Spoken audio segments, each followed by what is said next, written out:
Bueno, voy a comenzar a grabar. Sí, le voy a pedir al primer grupo, que creo que era el de David y Abner, si no me equivoco, o si me corrigen. Sí, somos nosotros. Sí, somos nosotros. Perfecto. Tratemos siempre de así como está David y Abner, tener la cámara activa, ¿verdad? En el caso de presentar nada más. Si quieren tenerla activa cuando estén viendo, no hay problema. Perfecto, entonces pueden comenzar, muchachos. Excelente. Si me deja compartir pantalla, licenciado. Ahí está. Listo. A ver.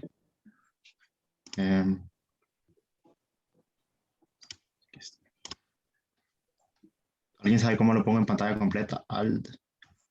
Tiene que haber una opción ahí en ver, donde dice, ahí está. Control L. Bueno, buenas tardes a todos. Ya la mayoría me conoce, creo, casi todos. Me llamo David Rodales y hoy con Abner les vamos a hablar un poco sobre el cálculo de Jones. Entonces, para esto el cálculo de Jones tiene que ver con la polarización de la luz. Básicamente es una descripción matemática de lo que es la polarización de la luz. Entonces vamos a ver vamos a recordar sobre los estados de polarización de la luz. Sabemos que la luz puede estar en 3 estados de polarización, que son estos 3 que tenemos aquí. Primero, polarización lineal, el cual se da cuando tenemos cuando tenemos la misma fase en ambas componentes del campo eléctrico, ¿verdad? La polarización circular se da cuando tenemos una diferencia de fase de pi medios o un múltiplo, ¿verdad? De esto. Y la polarización elíptica se da en todos los demás casos. Cuando tenemos una diferencia de fase diferente de pi medios o que las fases no son las mismas. Porque si no teníamos polarización lineal o polarización circular. Entonces, pues el método fue desarrollado por Robert Clark Jones, el cálculo de Jones. Jones nació en Toledo, obtuvo su título de pregrado y doctorado, ambos de Harvard, uno en 1938, nació en 1916, en 1938 tenía 22 años, y su doctorado lo obtuvo en 1941 también por la Universidad de Harvard. Trabajó varios años en Bell Labs y la mayoría de su carrera trabajó en Polaroid Corporation en Cambridge y hasta que se retiró en 1982. Es conocido por una serie de artículos sobre polarización publicados durante este periodo que está acá, en 1941, y particularmente el que nos interesa a nosotros fue uno de los primeros de estos, que se publicó en 1941, el cual lo vamos a ver un poco más adelante. Jones también se interesaba bastante por la ingeniería de trenes, y de hecho publicó varios artículos también en esa área, solo por un poco hablar de él. Entonces, bueno, como decía, en 1941, Jones introdujo una conveniente descripción matricial de la polarización. Entonces, ¿en qué consiste esto? Primero, los estados de polarización se describen en este método por medio de vectores columna. Entonces, lo que son los diferentes estados de polarización, la polarización lineal, circular y elíptica, cada uno estará descrito por un vector columna. Y además de esto, también podemos examinar los elementos físicos que producen dicha luz polarizada, y estos los describiremos con matrices. Estas matrices van a funcionar como operadores, como un operador, como funciona una transformación lineal, por ejemplo, una matriz que opera sobre el vector de Jones, que representa la luz polarizada, y entonces podremos ver cómo estos polarizadores actúan sobre la luz. Y los vectores de Jones nada más pueden describir luz polarizada, no luz no polarizada. Para la luz no polarizada hay otras descripciones matemáticas que vinieron más adelante. Entonces, Abner. Bueno, vamos a hablar sobre estos modos de que estaba describiendo David y esta investigación que hizo el doctor Jones. Primero consideramos una onda electromagnética propagándose a una dimensión, o sea, en Z, como lo hemos hecho usualmente en la clase, solamente usamos la dirección de Z, y definimos el campo eléctrico por sus magnitudes y sus componentes. Sus componentes, como se puede apreciar aquí. Bueno, estas componentes se pueden expresar de una forma fasorial, como ya lo hemos estado viendo en la clase. Y pues tomando en cuenta estas consideraciones de cuál es la parte real de cada componente. vamos a ir deduciendo lo que son los modos. Y pues, por decirlo en palabras vagas, lo que nosotros hacemos es, al sumar las componentes, lo que no sería factor común sería lo que está en diferentes fases, porque estamos suponiendo que las fases pueden ser distintas o son distintas para la componente X y componente Y. Entonces, lo que hacemos nosotros es que metemos las componentes en los factores comunes, los sacamos y, por decirlo en palabras vagas, lo metemos en una sola bolsa y pues tenemos el vector de campo complejo de la onda de Lorentz. De la expresión anterior podemos expresar el estado de polarización, como lo estaba explicando, con magnitud y fase, cada componente. La forma más conveniente es representando el campo eléctrico mediante una cantidad llamada los vectores de Jones. El primer caso, como lo explicó David, es el caso de polarización lineal, el cual, el primer caso que vamos a tomar nosotros dentro de la polarización lineal será el caso de polarización vertical, como se puede ver ahí en la imagen. Para este nosotros asumimos una magnitud en el eje, magnitud en X, en la dirección X del campo eléctrico igual a 0 y una magnitud arbitraria A en el eje Y, en la dirección de Y. En la ausencia de una componente X, tomamos la fase del campo eléctrico en Y como igualando la cero, por conveniencia, para facilitar los cálculos y la deducción. Y bueno, nosotros sustituyendo la fase igual 0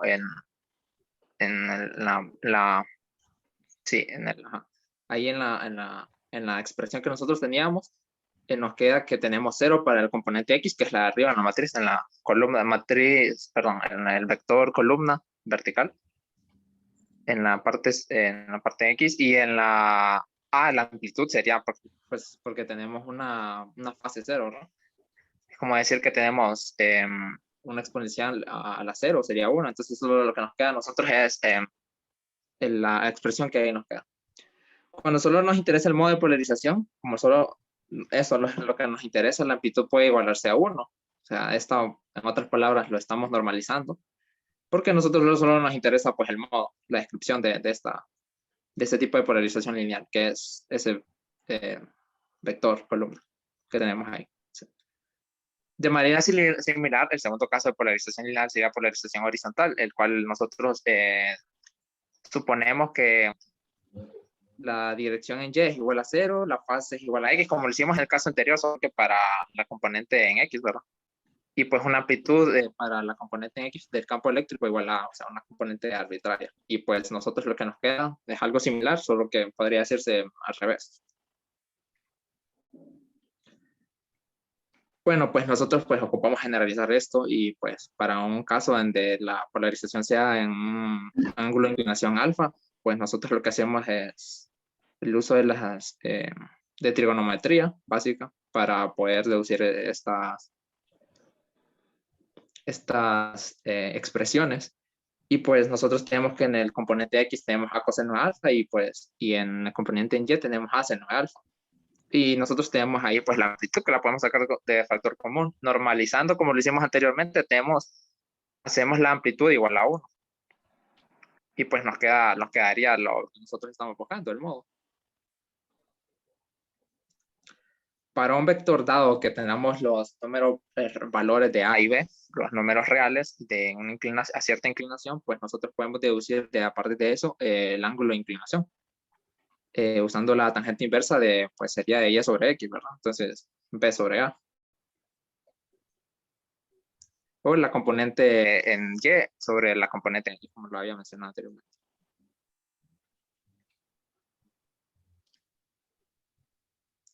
Ahora lo que vamos a hacer para el siguiente caso de polarización sería la polarización circular, el cual tenemos unas magnitudes iguales y tenemos que la magnitud en X adelanta a la magnitud en Y por pi medios, como lo había mencionado al principio de la presentación de mi compañero David.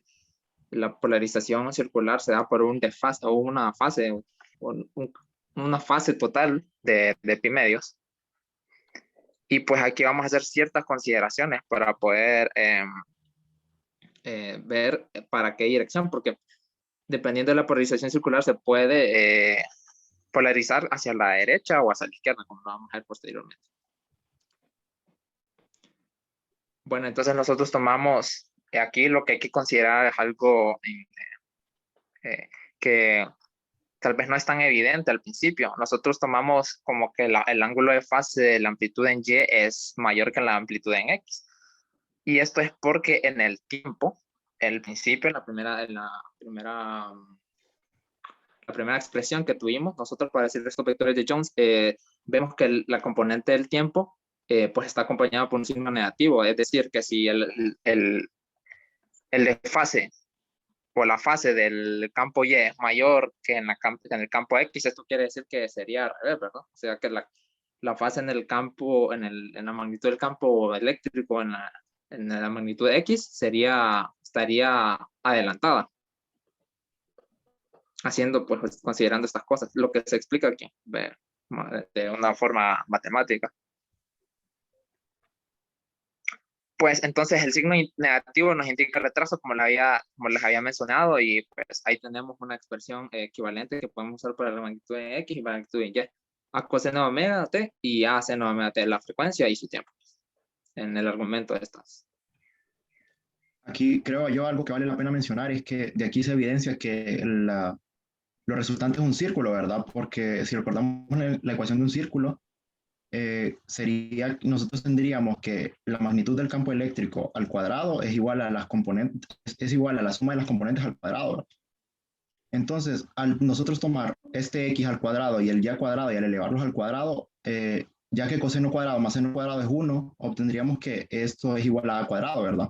La suma del cuadrado de estas dos componentes, o sea, la suma del cuadrado de x y y es igual a cuadrado, lo cual nos daría igual a un círculo de radio A. Solo para mencionar eso.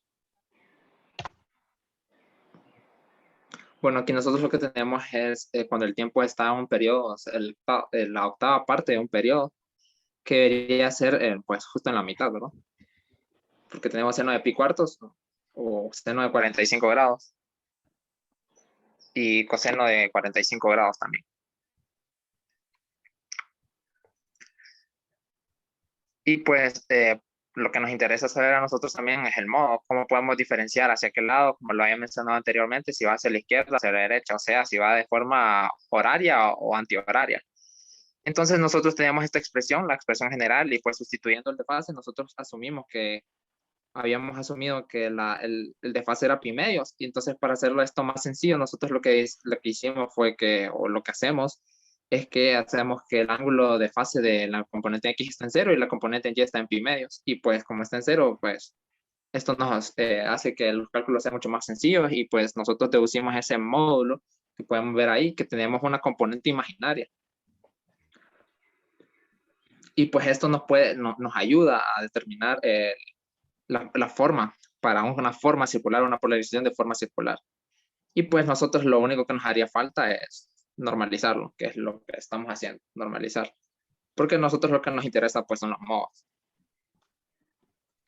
En este caso, en la diapositiva anterior se presenta ahí un caso en que se va hacia la izquierda. Cuando tenemos el signo, cuando tenemos el número imaginario positivo, y hacia la derecha, en la siguiente página está el negativo. Y esto sucede por cómo definimos los desfases. Si lo hacemos como al revés de la forma anterior, pues nos van a quedar los signos, y pues a ir deduciendo estas cosas, pues a ir deduciendo o a ir simplificando y sustituyendo en las expresiones, pues nos va a dar este resultado. Un cálculo no es muy difícil, ¿verdad? Es muy sencillo. Y pues ahora lo que vamos a hacer es que vamos a asumir entre las aplicaciones ortogonales siempre un desfase de pi medios, pero las magnitudes van a ser distintas. Y pues esto, intuitivamente nosotros podemos deducir que pues se va a generar una elipse. Si tenemos amplitudes, perdón, distintas, y pues si tuviéramos las mismas amplitudes, poco a poco, si hacemos tender a las amplitudes que sean iguales, pues vamos a tener siempre una polarización circular. Bueno, entonces nosotros hacemos lo mismo que habíamos hecho en los casos anteriores y vamos sustituyendo, y pues nos queda este módulo. Y bien similar a lo que pasó anteriormente, que la parte imaginaria y la parte es lo que nos dice hacia qué lado es la polarización, si izquierda o hacia la derecha. Y pues aquí podemos ver si el elipse, la componente en Y es mayor que la componente en X, pues vamos a tener un eje mayor en la componente Y y un eje menor en la componente X. Y si fuera al revés, pues sería de esta forma. Siempre nosotros estamos tomando en cuenta que el desfase es de pi medios.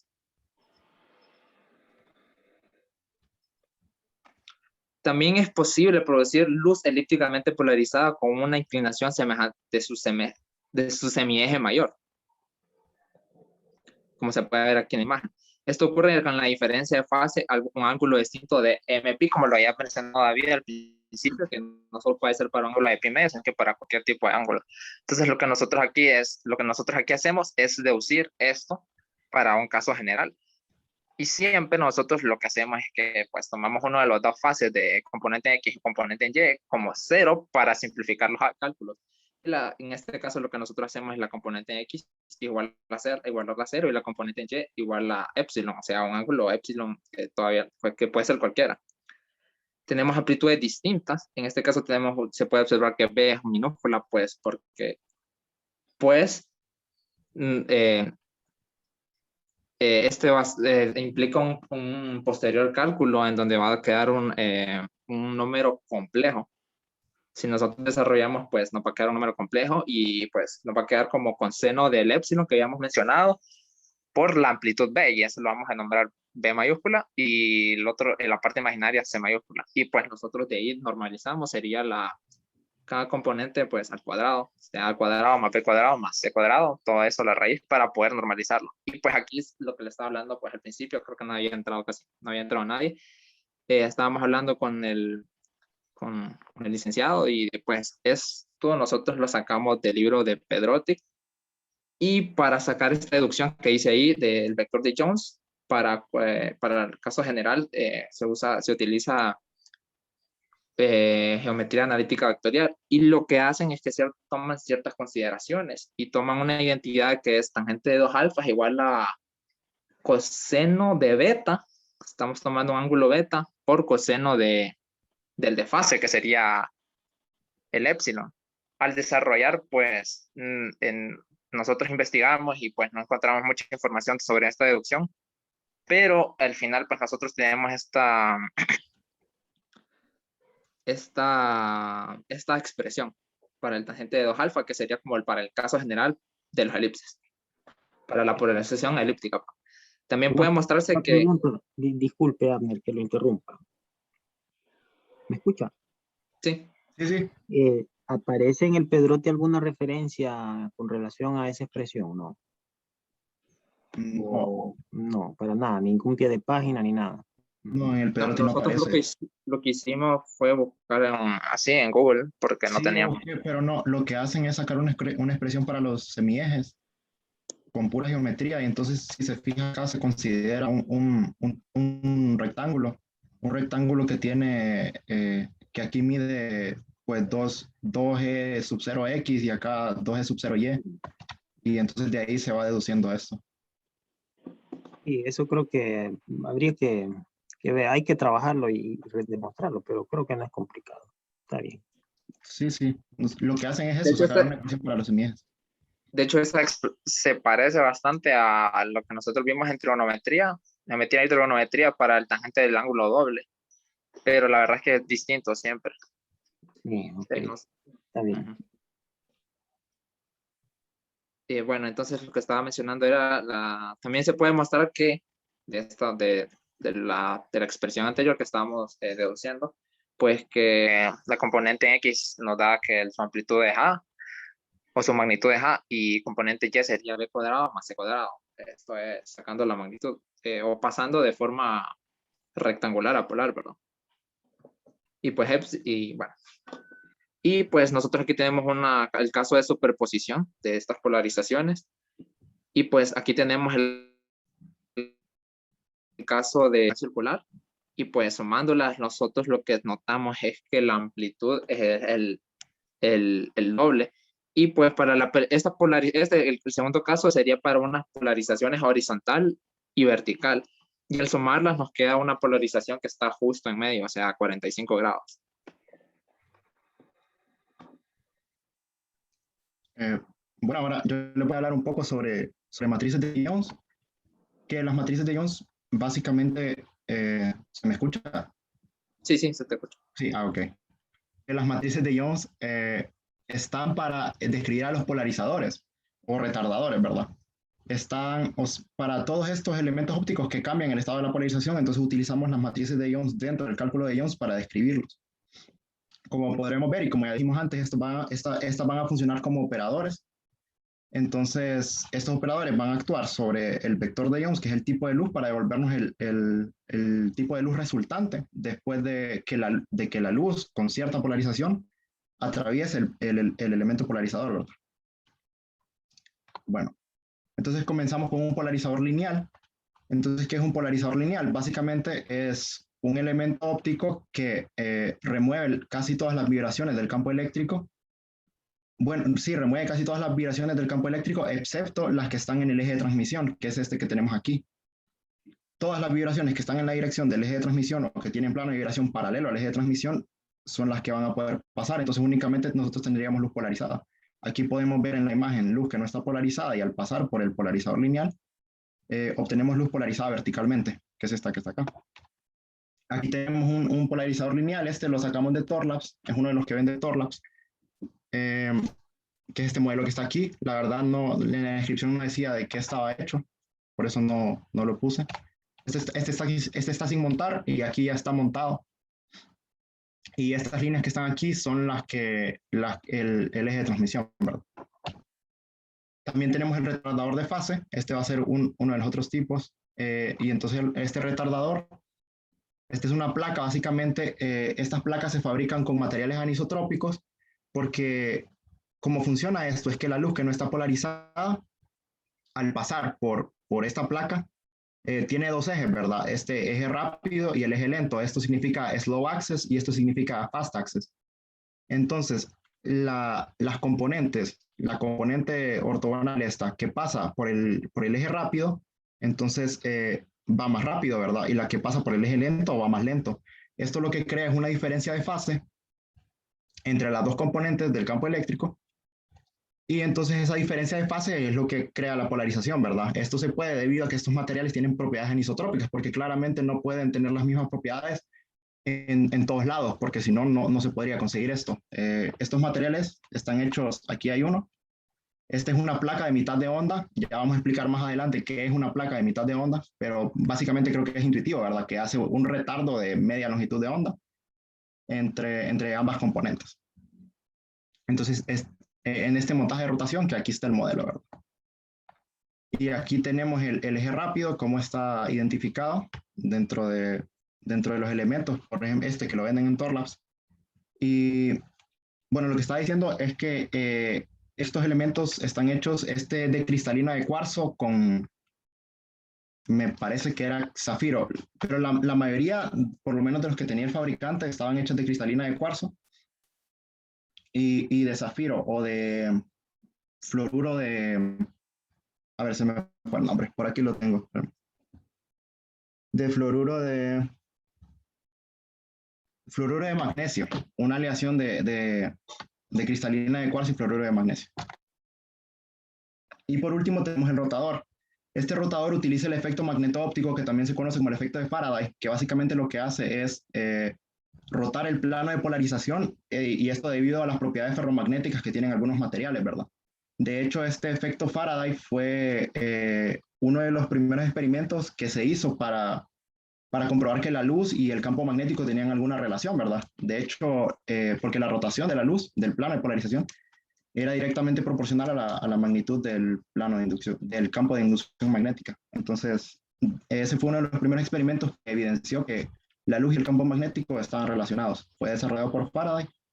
Y entonces aquí tenemos ejemplos de rotadores, también de Thorlabs. Todos estos modelos rotan 45 grados la polarización. Y aquí este es un dispositivo que sí, es un sistema sirve para separar los illumination arms, los brazos de iluminación, de los brazos de reflexión para sistemas de imágenes.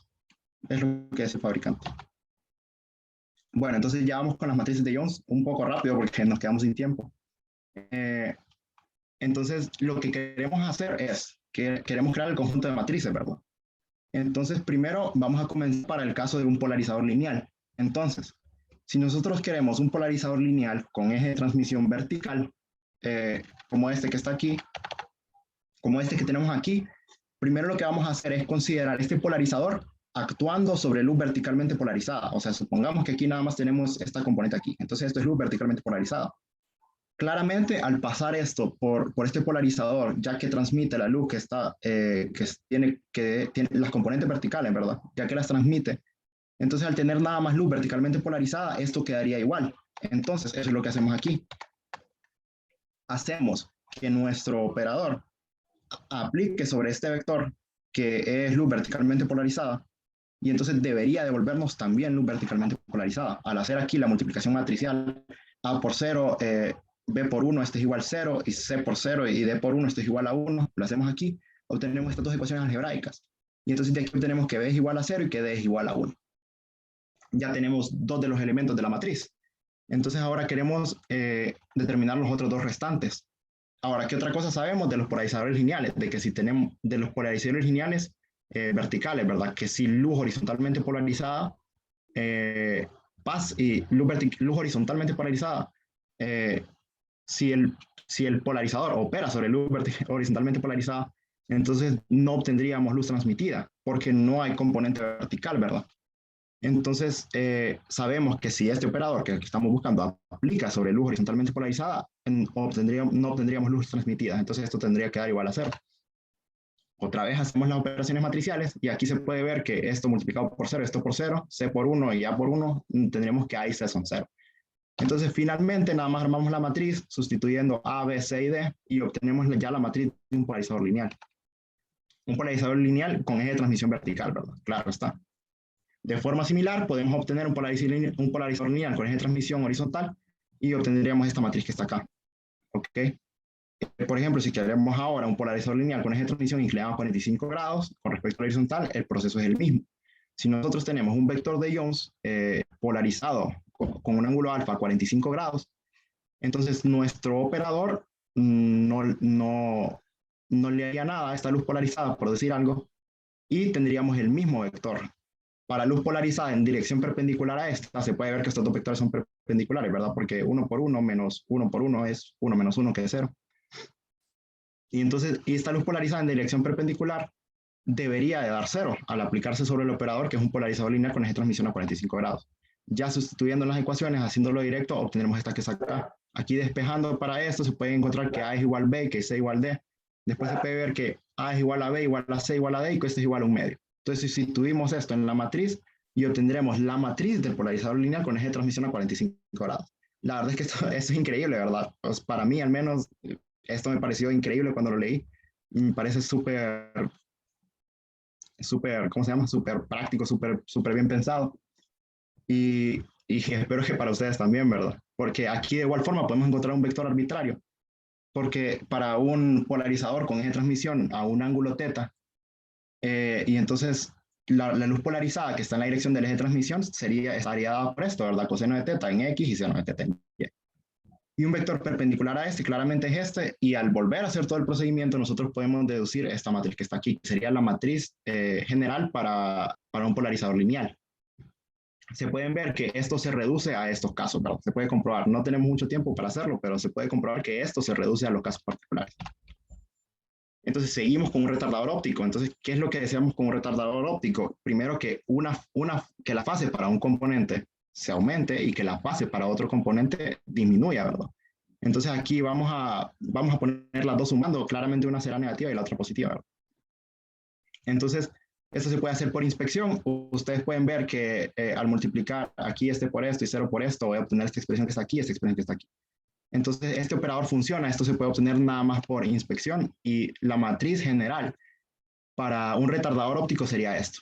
Un retardador que aumenta la fase en un ángulo de epsilon sub x y epsilon sub y, respectivamente. Entonces, para el caso especial, lo que les estaba mencionando antes, tenemos esta placa de cuarto de onda o quarter wave plate, UWP, para la cual tenemos que la diferencia de fase, la magnitud de la diferencia de fase es igual a pi medios. Podemos tener dos casos, claramente, en el que epsilon sub y menos epsilon sub x es igual a pi medios y en el que epsilon sub x menos epsilon sub y es igual a pi medios. Entonces, tomamos un caso particular para este que está acá. Tomamos e sub x igual a esto y e sub y igual a, y e sub y igual a esto. Al sustituirlo aquí, vamos a llegar a esta forma de la matriz y podemos aquí sacar de factor común este e a la menos pi cuartos. Aquí podemos sacar e a la menos pi cuartos de factor común. Al sacar e a la menos pi cuartos de factor común para aquí, nos va a quedar e a la i pi medios. Entonces, esto por la identidad de Euler es igual a i. Y obtendríamos esta matriz que está acá. Igual, similarmente, cuando tenemos epsilon sub x mayor que epsilon sub y, tendríamos esta matriz que está acá. Entonces, también podemos sacar las matrices para las placas de media longitud de onda, para las placas de media longitud de onda la diferencia de fase es pi. Hacemos el mismo procedimiento y pues obtenemos estas matrices que están aquí. Ahora, para el rotador, ya para ir finalizando, el rotador es que es el rotador de un ángulo beta. Pues el requisito del rotador es que rotemos este ángulo beta, rotemos el vector de campo eléctrico de este ángulo beta. Entonces, para hacer esta rotación nada más lo aplicamos sobre un vector arbitrario, en este caso coseno de, bueno, este es el vector arbitrario, ¿verdad? Luz polarizada linealmente a un ángulo θ. Entonces le sumamos este ángulo beta, que es el que queremos rotar, y entonces, pues al aplicar aquí la multiplicación matricial, esto tendría que ser lo que obtenemos, y obtenemos esto que está aquí. Aplicamos las identidades trigonométricas para la suma de ángulos, y esto por nada más comparación se puede ver aquí que este coseno de beta es igual a A, que aquí este menos seno de beta es igual a B, y así, ¿verdad? Obtenemos todas las componentes, y finalmente la matriz para el rotador sería esta. Aquí tenemos un rotador, aquí el rotador de Faraday en luz linealmente polarizada, ¿cómo se vería? Aquí está. Entonces, aquí tenemos un ejemplo para ver cómo funciona. Entonces, consideremos que queremos producir luz circularmente polarizada, combinando un polarizador lineal con un retardador de cuarto de longitud de onda. Entonces, hacemos que el polarizador lineal produzca luz vibrando a un ángulo de 45 grados, que estaría representada por este vector de Jones. Y entonces con el cálculo de Jones lo operamos con un polarizador de un cuarto de longitud de onda, y entonces al hacer esta operación matricial obtendríamos esa expresión que está acá. Este vector se puede ver que es luz circularmente polarizada hacia la derecha, como lo habíamos visto antes. Entonces aquí hay una imagen. Nosotros tenemos una placa de cuarto de onda que opera en luz linealmente polarizada y obtendríamos luz circularmente polarizada. Igual para una placa de media longitud de onda operando en luz linealmente polarizada, no hicimos la operación matemática, pero ustedes lo pueden comprobar que esto rotaría esta luz. Y entonces ahora ya lo último sería hablar sobre la matriz del sistema. Entonces resulta que si nosotros tenemos varios elementos polarizadores, el producto de todas las matrices de cada uno de los elementos individuales representa la matriz de todo el sistema. Entonces, si nosotros tenemos varios elementos ópticos y queremos ver cuál será el resultado de que nosotros tengamos un rayo de luz que pase por estos elementos polarizadores, entonces eso estaría dado nada más por una matriz, que sería el producto de todas las demás matrices. Claramente esto sería una matriz de 2 por 2, porque estamos multiplicando todas estas matrices de 2 por 2. Entonces, como un pequeño ejemplo, aquí tenemos el ejemplo de un aislador óptico que ustedes pueden ver al pasar luz por esta dirección, obtendríamos luz polarizada a 45 grados, y al pasar luz en esta dirección no obtendríamos nada. Por eso es un aislador, porque al pasar luz en esta dirección no sale luz, ¿verdad? Entonces, por ejemplo, ¿qué es lo que tenemos aquí? Aquí tenemos un polarizador vertical para empezar. Entonces, la luz pasa por el polarizador vertical y después pasa por un rotador de Faraday. Este rotador de Faraday ustedes pueden ver que rota menos 45 grados, ¿verdad? Entonces esto rota menos 45 grados y después tenemos el último polarizador que precisamente deja pasar luz a 45 grados. Entonces finalmente nosotros lo que tendríamos aquí sería luz a 45 grados. Si nosotros lo hiciéramos al revés, o sea que la luz entrara desde acá, tendríamos luz que pasa por este polarizador a 45 grados. Saldría luz polarizada a 45 grados. Después el rotador de Faraday lo rotaría a menos 45 grados y saldría luz a 90 grados, tomando el 0 como aquí, ¿verdad? Como la vertical. Entonces, ya que este es luz verticalmente, este es un polarizador vertical, entonces ya de aquí tenemos luz polarizada horizontalmente y no pasaría luz. Entonces, esto lo podemos ver con el operador aquí con el cálculo de Young. Entonces, nosotros aquí estamos viendo que para el avance tenemos primero un polarizador vertical que estaba por esta matriz. Tenemos un rotador a 45 grados, que si recuerdan, este es el coseno de 45, coseno de 45. Es menos 45, ¿verdad? Coseno de menos 45, coseno de menos 45, seno de menos 45, menos seno de menos 45 y seno de menos 45. Obtenemos esta matriz que está aquí. Y esto para un polarizador a 45 grados. Un polarizador lineal a 45 grados. Entonces, hacemos aquí la multiplicación y obtenemos esta matriz. Volvemos a multiplicar y hacemos esta matriz y obtenemos esta matriz. Vemos que si esto aplica en luz linealmente polarizada, pues obtendríamos, ¿qué pasaría? Vamos a ver aquí rápidamente. Si esto aplica en luz verticalmente polarizada, aquí tendríamos, esto sería igual a ver, raíz de 2 aquí y raíz de 2 aquí, ¿verdad? Esto sería igual a raíz de 2, 1, 1. Y esto es luz polarizada a 45 grados, que es exactamente lo que esperábamos. Y pues igual, para el modo de reversa, podríamos ver nada más intercambiando estos dos y haciendo las multiplicaciones, vemos que la matriz final sería 0, o sea que no se transmite luz, que es precisamente lo que esperábamos. Y eso es todo. Gracias por su atención y aquí están las referencias. Principalmente